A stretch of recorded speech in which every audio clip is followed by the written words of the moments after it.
Hello everyone. आज जो topic हम डिस्कस करने वाले हैं या जो चैप्टर हम देखने वाले हैं उसका नाम है सिंथेटिक डाई। सबसे पहले देखते हैं इंट्रोडक्शन। डाई क्या होता है? तो dye may be define as coloured substance. Dye एक कलर्ड सब्सटेंस है which when applied to the fabric impart permanent colour. जब हम किसी कपड़े को इम्पार्ट करते अप्लाइड करते तो उसको क्या आता है, परमानेंट कलर आता है। और वो कलर जो होता है वो रिमूव नहीं होता। हमने पानी से धोया, साबुन से धोया, या हमने एक्सपोजर टू द लाइट किया, फिर भी उसका कलर रिमूव नहीं होगा। तो उस टाइप का होता है डाई सब्सटेंस। ठीक है। All coloured organic substance are not necessarily dye. जितने भी कलर्ड ऑर्गेनिक सब्सटेंस होंगे वो जरूरी नहीं है कि वो डाई होंगे। For instance, both picric acid and trinitrotoluene are yellow in colour. ये दोनों भी कैसे येलो इन कलर है। पर पिक्रिक एसिड डाई नहीं है, येलो कलर भी देता होगा वो, पर वो वॉश करने के बाद येलो कलर रिमूव हो जाता है उसका। तो ऐसे कुछ ऑर्गेनिक कंपाउंड होते हैं जो कलर दिखते हैं पर वो डाई नहीं होते। डाई के लिए क्या प्रॉपर्टीज होनी चाहिए? तो डाई जो है वो कलर्ड सब्सटेंस होना चाहिए। It should be able to fix itself to the material from solution or to be capable of being fixed on it। जिसमें हम डाल रहे हैं उसमें वो कंप्लीट फिक्स हो जाना चाहिए। और it should be resist the action of water, soap and light. उसका कोई इम्पैक्ट नहीं आना चाहिए। वाटर, सोप और लाइट हमने कितना भी अप्लाई किया वो निकलना नहीं चाहिए। तो ये कैरेक्टरिस्टिक्स होते हैं डाई के। उसके बाद में हम देखते हैं कलर एंड कंस्टिट्यूशन। दो थेरीज हमको पढ़नी है। सबसे पहली थेरी देखते हैं हम, विक थेरी। क्या दिया है इसमें? According to the Witt theory of colour and chemical constitution of dye, the coloured substance और dye essentially composed of two part. क्या बोल रहे हैं? विक थेरी हमको बता रहा है कि इसमें दो पार्ट होते हैं, डाई के दो पार्ट होते हैं। एक होता है क्रोमोफोर, दूसरा होता है ऑक्सोफोर। तो विक थेरी हमको डाई के दो पार्ट के बारे में बताती है, क्रोमोफोर और ऑक्सोफोर। इन शॉर्ट, क्रोमोफोर जो होता है ऐसा ग्रुप होता है जिसकी वजह से कलर आता है, और ऑक्सोक्रोम जो होता है वो होता है जिसकी वजह से कलर की इंटेंसिटी बढ़ती है। ठीक है। अब हमको क्रोमोफोर भी पढ़ना है और ऑक्सोक्रोम भी पढ़ना है। Chromophore, the color in an organic compound is due to the presence of certain group with the multiple bond। तो ऑर्गेनिक कंपाउंड में कलर आता है क्योंकि उसमें कुछ ऐसे ग्रुप प्रेजेंट होंगे जिसको मल्टीपल बॉन्ड होंगे। उसमें क्या होगा? मल्टीपल बॉन्ड होगा। With design this group with the multiple bond जिसको बोलते हैं क्रोमोफोर। तो कोई भी ऑर्गेनिक कंपाउंड होगा जिसमें क्या होगा, कोई ऐसा स्पेशल ग्रुप होगा जिसमें मल्टीपल बॉन्ड है, और वो ग्रुप को हम क्या बोलेंगे? क्रोमोफोर बोलेंगे। जो कलर, जिसकी वजह से कलर आता है। ठीक है। The chromophore are the colour bearing group and their mere presence produce a color in the molecule of organic compound। जिसकी वजह से क्या होता है? कलर आता है। तो कुछ एग्जांपल्स दिए क्रोमोफोरिक ग्रुप के, जैसे nitro, N O double bond O O, nitroso, N O, azo, N double bond N, azoxy, N double bond N. ये यहाँ क्या, एक बॉन्ड ऑक्सीजन का लगा है और फिर एन। ठीक है। तो ये सारे ग्रुप क्या है? ये सारे ग्रुप होते हैं क्रोमोफोरिक ग्रुप। ठीक है। तो ये कोई ऑर्गेनिक कंपाउंड को अटैच होंगे जिसकी वजह से वो ऑर्गेनिक कंपाउंड को कलर आया होगा। फिर क्या है? Carbonyl group, p quinonoid group और ऑर्थो क्यूनोनॉइड ग्रुप। पैरा और ऑर्थो, ये सात कंप्लीट एग्जांपल्स दिए।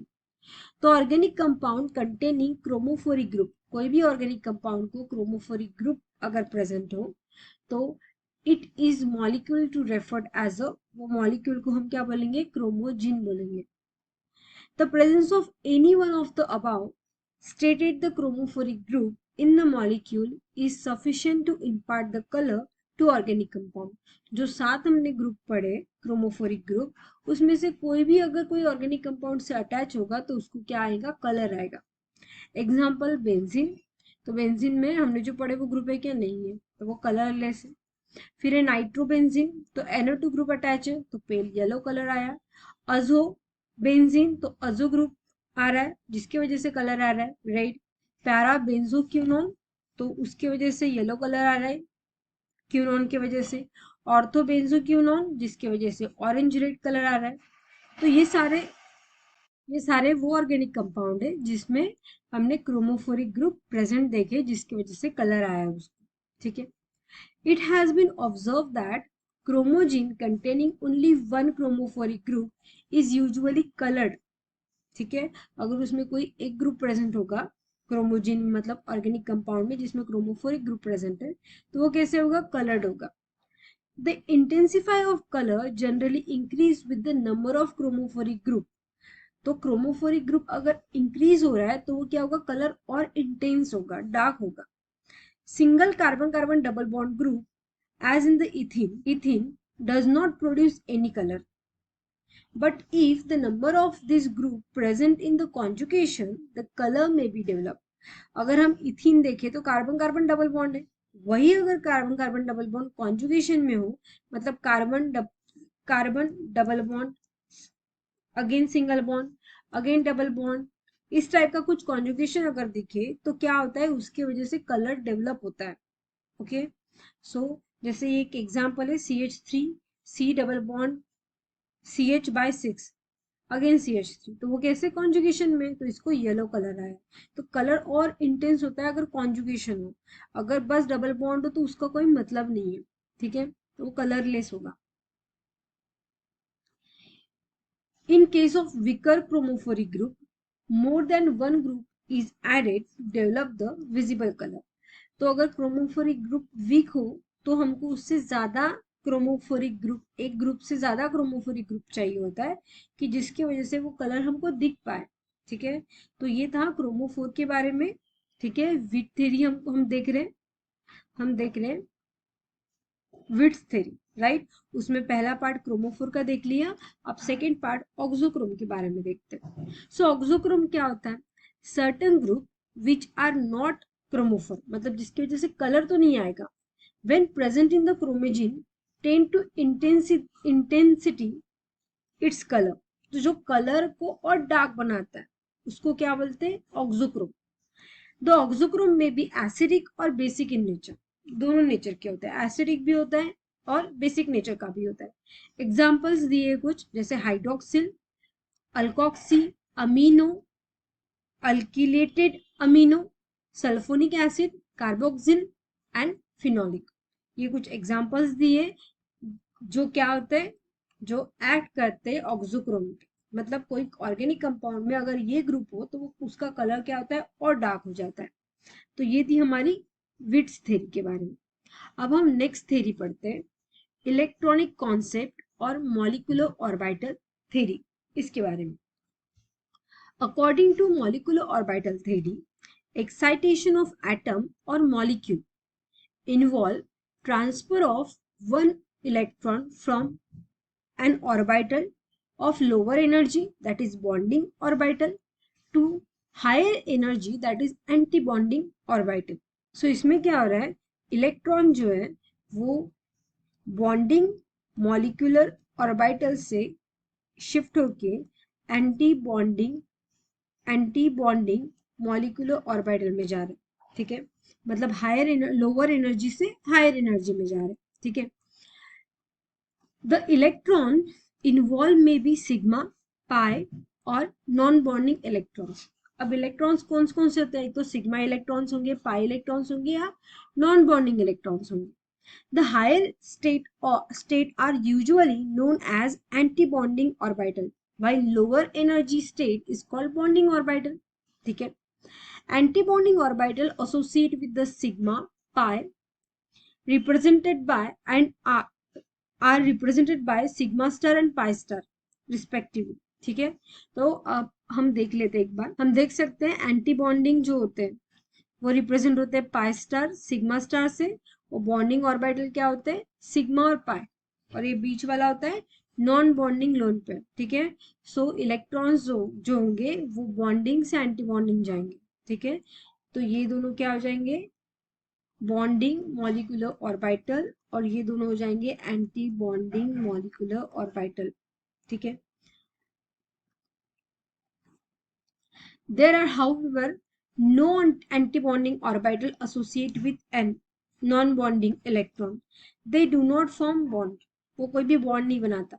Energy level of various orbital as shown in the figure. तो ये हमने देखी energy levels. अब electronic transition can occur by the absorption of energy. अब इलेक्ट्रॉनिक ट्रांजिशन तभी हमको देखने को मिलेगा जब क्या होगा, उसमें वो कुछ एनर्जी या कुछ रेडिएशन एब्जॉर्ब करेगा. Several electronic transition are possible but permissible और allowed transition are given below. बहुत सारी ट्रांजिशन होती है बट कौन कौन सी अलाउड होती है वो देखते हैं. So sigma to sigma star allowed होता है, pi to pi star allowed होता है, non bonding to sigma allowed होता है और non bonding to pi allowed होता है.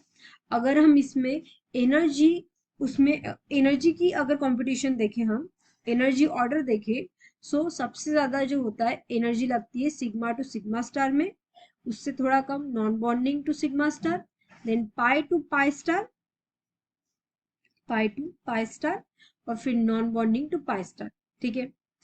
We shall consider some example of electronic transition, inorganic transition in organic compound. अब कुछ हम ट्रांजिशन देखते हैं. ठीक है.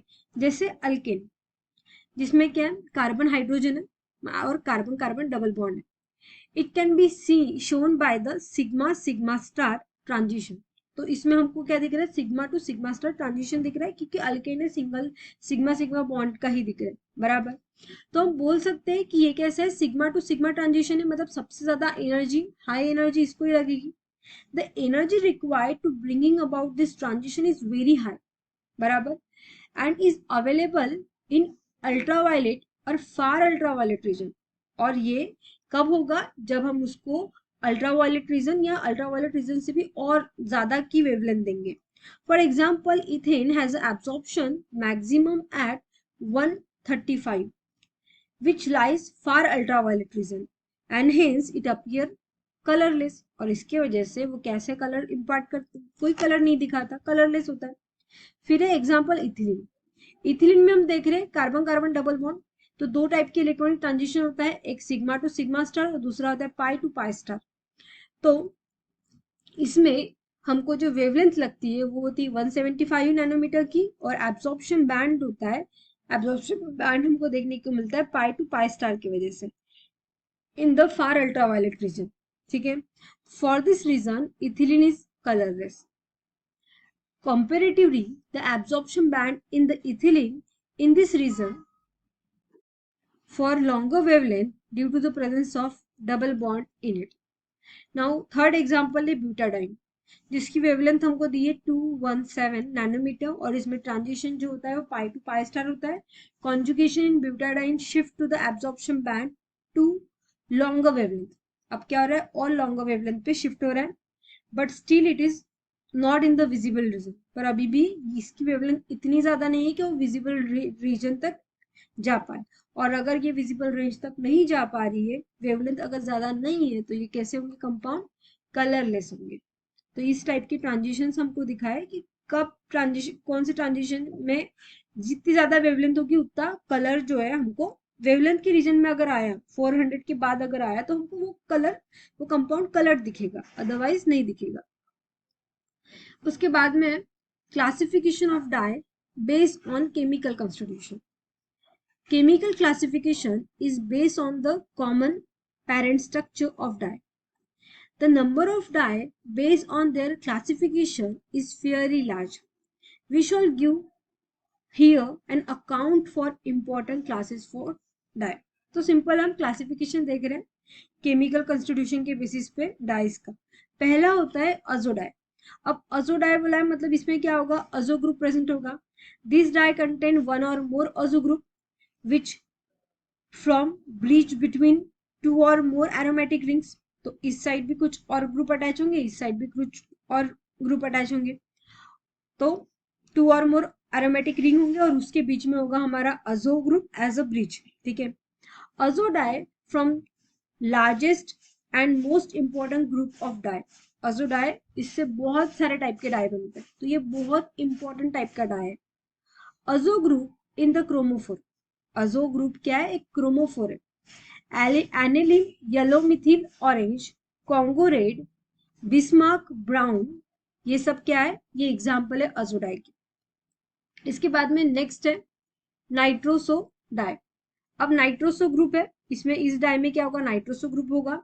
वो कैसे होगा, क्रोमोफोर होगा। और हाइड्रोक्सिल ग्रुप भी होता है जो ऑक्सोक्रोम का काम करता है। फास्ट ग्रीन ओ, गैम्बिन वाई, ये कुछ एग्जांपल्स होते हैं नाइट्रोसो डाई के। फिर थर्ड एग्जांपल है नाइट्रो डाई। ओके, तो इसमें नाइट्रो ग्रुप होगा एज अ क्रोमोफोर और हाइड्रोक्सिल ग्रुप होगा एज अ ऑक्सोक्रोम। ये जनरली नाइट्रो डेरिवेटिव कंपाउंड होते हैं फिनॉल के, जिसमें एटलीस्ट वन नाइट्रो ग्रुप होता है इन ऑर्थो और पैरा पोजिशन पे to the hydroxyl group. Example है पिक्रिक एसिड। फिर है Martius yellow belonging to this category, 2,4 dinitro 1 naphthol. फिर होता है fifth phthaleins. This dye are obtained by condensation of phthalic anhydride with phenol in the presence of some dehydrating agent like concentrated H2SO4, anhydrous ZnCl2। और ये important example होता है, इसमें important example किसका है, फिनोप्थेलिन का, तो ये फिनोप्थेलिन में आता है। फिर है xanthine dye. This dye are usually derived from xanthine। These dye have a common structural feature and are obtained by the condensation of phenol। कैसे मिलता है, तो कंडेंसेशन होता है फिनॉल का with the phthalic anhydride in the presence of dehydrating agent like anhydrous ZnCl2, H2SO4। तो condensation होगा phenol का थैलिक अनहाइड्राइड, और इसमें डिहाइड्रेटिंग एजेंट जो यूज होंगे वो अनहाइड्रस ZnCl2 कॉन्सेंट्रेटेड H2SO4 होगा, जिसके वजह से हमको मिलता है xanthine।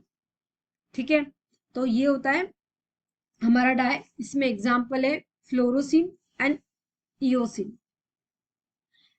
उसके बाद में नंबर 6 triphenyl methane dye. This nucleus of this group triphenyl methane. These dye are usually obtained by introducing the group like NH2, NR2, OH into the ring of nucleus। तो न्यूक्लियस के रिंग में ये groups present होंगे which contain triphenyl radical। Typical instance of triphenyl methane dye are rose aniline, malachite green, crystal violet। So ये सारे थे classification of dye on the basis of chemical constitution.